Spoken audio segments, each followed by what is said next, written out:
بسم الله الرحمن الرحيم. يسألونك عن الأهلة قل هي مواقيت للناس والحج وليس البر بأن تأتوا البيوت من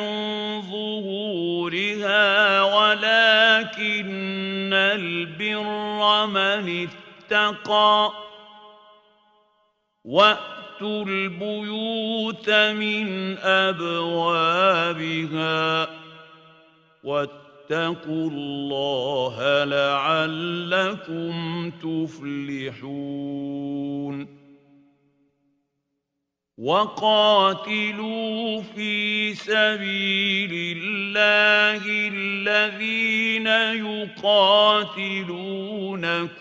ولا تعتدوا إن الله لا يحب المعتدين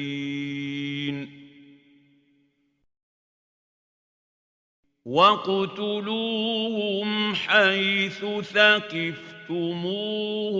وأخرجوهم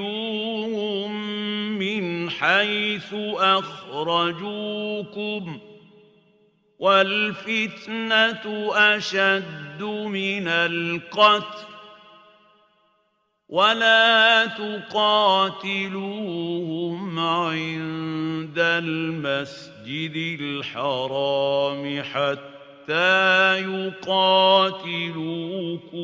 فيه فإن قاتلوكم فاقتلوهم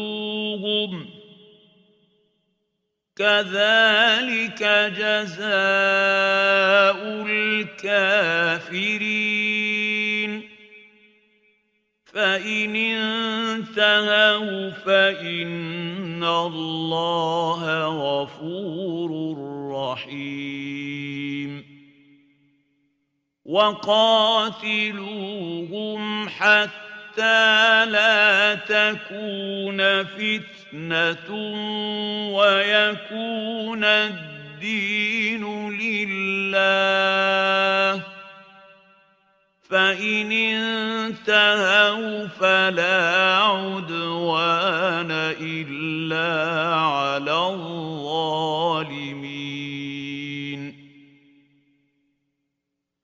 الشهر الحرام بالشهر الحرام والحرمات قصاص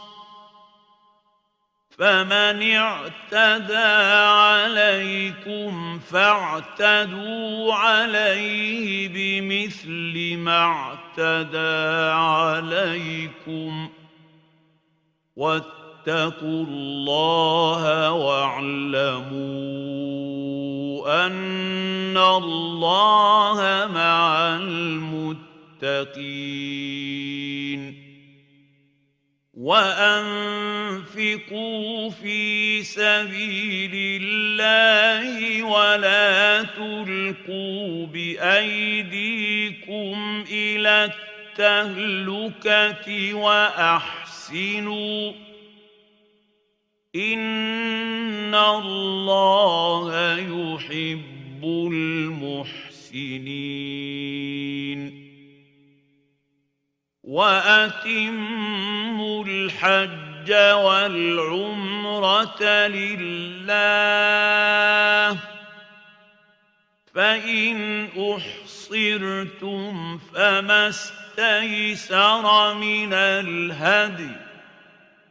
ولا تحلقوا رؤوسكم حتى يبلغ الهدي محله فمن كان منكم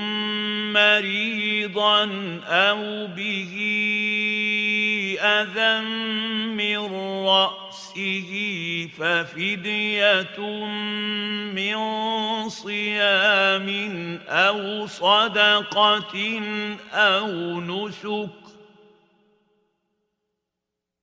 فإذا أمنتم فمن تمتع بالعمرة إلى الحج فما استيسر من الهدي، فمن لم يجد فصيام 3 أيام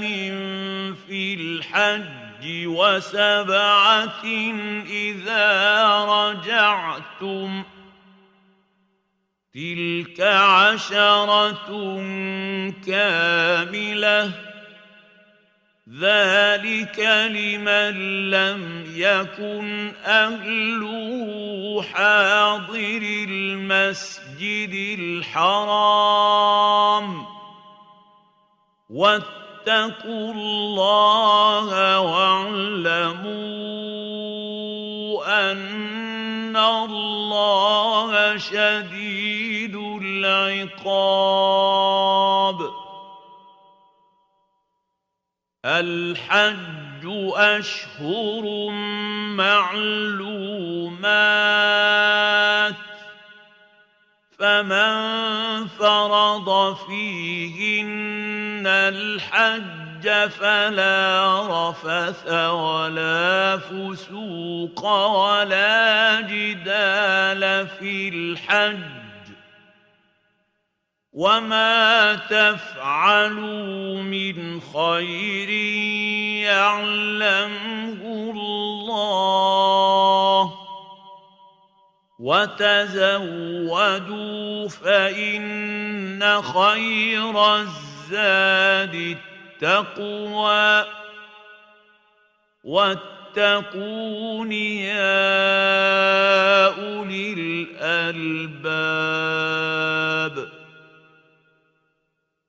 ليس عليكم جناح أن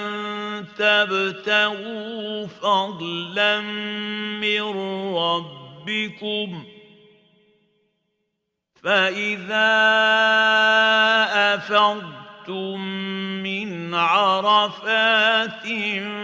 فاذكروا الله عند المشعر الحرام واذكروه كما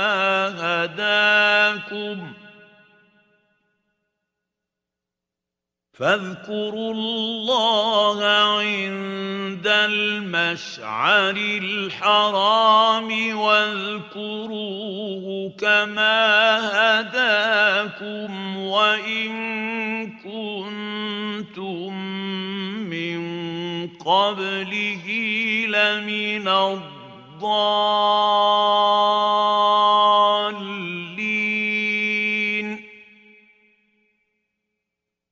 ثم أفيضوا من حيث أفاض الناس واستغفروا الله، إن الله غفور رحيم. فإذا قضيتم مناسككم فاذكروا الله كذكركم آباءكم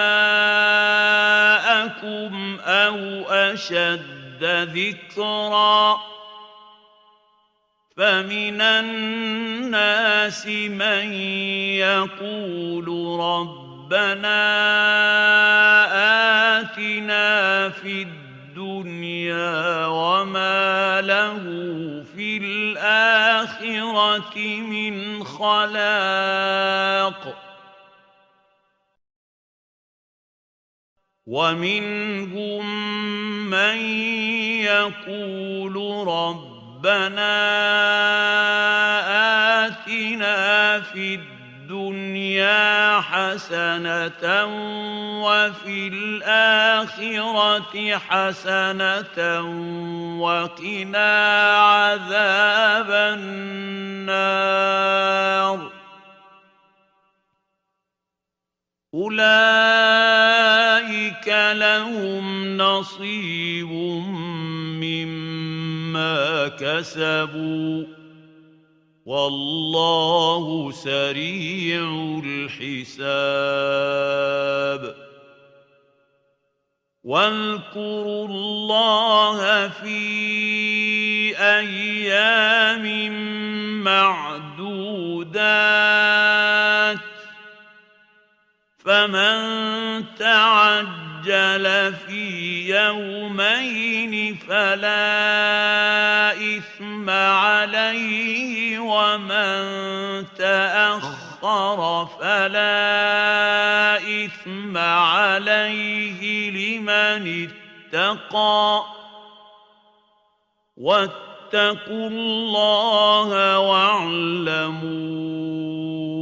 أنكم إليه تحشرون ومن الناس من يعجبك قوله في الحياة الدنيا ويشهد الله على ما في قلبه وهو ألد الخصام وإذا تولى سعى في الأرض ليفسد فيها ويهلك الحرث والنسل والله لا يحب الفساد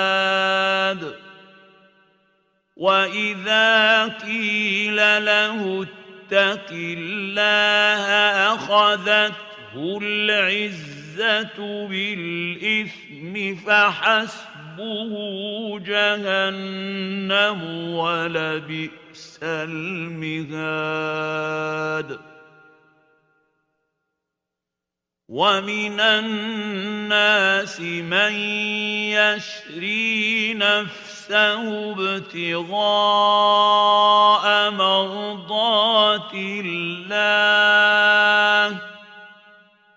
والله رؤوف بالعباد